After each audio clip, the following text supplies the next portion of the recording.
The bass are spawning. It's the middle of April. When do the bass spawn? When should you really be looking for them on those beds?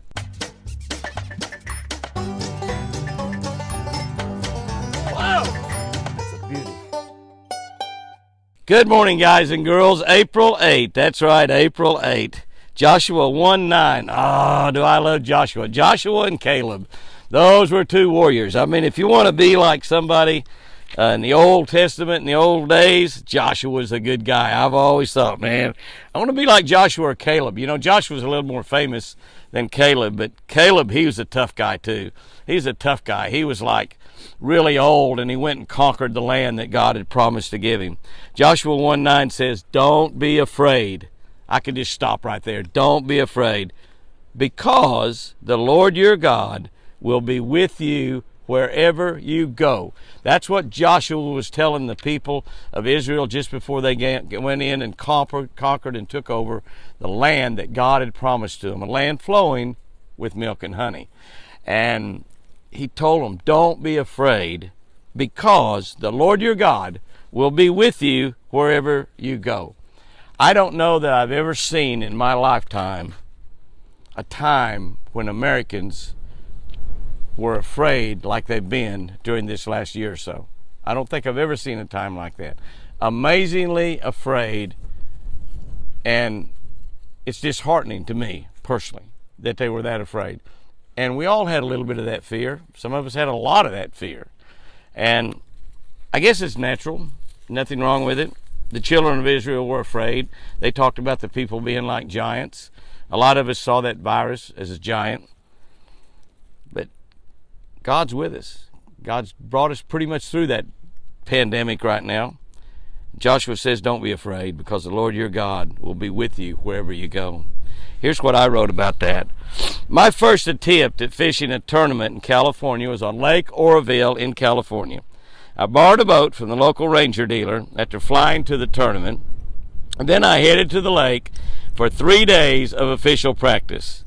Oroville was so clear you could read heads or tails on a dime 20 feet deep. I'm telling you, 20 feet deep. And let me tell you, when I pulled out there, and Stuart Howard and I were practicing together, a friend of mine from Millington, Tennessee, and as we pulled out there, somebody had told me to look for some bushes out on points or trees in about 20 foot of water. And there would be bass in some of those trees. And so I told Stuart that's the tip that I'd had. So we got out and started looking, and I pulled over and found a nice looking point that went way out. I got out there and I got in 20 foot of water. And I told Stuart, I said, oh, there's a tree right there. I can see it on my locator. We didn't have all the fancy stuff we've got now. We could still see trees down on the bottom. I said, there's a tree. And Stuart said, Jimmy, there's no fish in that tree. And I said, well, let me back over and take a little good look at the locator. Maybe we ought to fish it. He said, Jimmy, there's no fish in the tree. I backed back over the top of it, and he was looking over the side of the boat. And I looked over the side of the boat, and I said, you're right, there's no fish in that tree. And I said, officially, you and I are in serious trouble.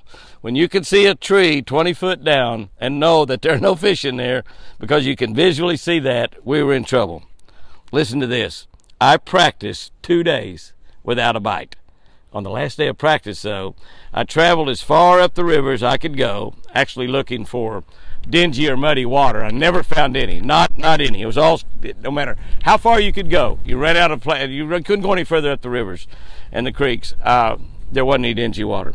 I went up as far as I could go, and I started fishing a white roadrunner with half of a pork strip behind it. The little dual pork strips, round on one end and had two little tails. I took a razor blade, cut them in two, and only used half on it. And I was throwing at cracks in steep bluffs. So I'd see cracks in a bluff or a little dark spot, and I was throwing that white bait with that little roadrunner on there. I put that tail on there so it would fall very, very, very slowly. I started throwing at those bluffs. I started catching bass, lots of bass. During competition, I caught more than 60 bass every single day. I won the tournament by 2 ounces. If you belong to Christ, take heart and be persistent. He is right there even when you seem to be failing. Did we have a kind of defeated attitude when we saw that clear water? You bet we did. We knew we was in trouble. We're not used to fishing like that in the South.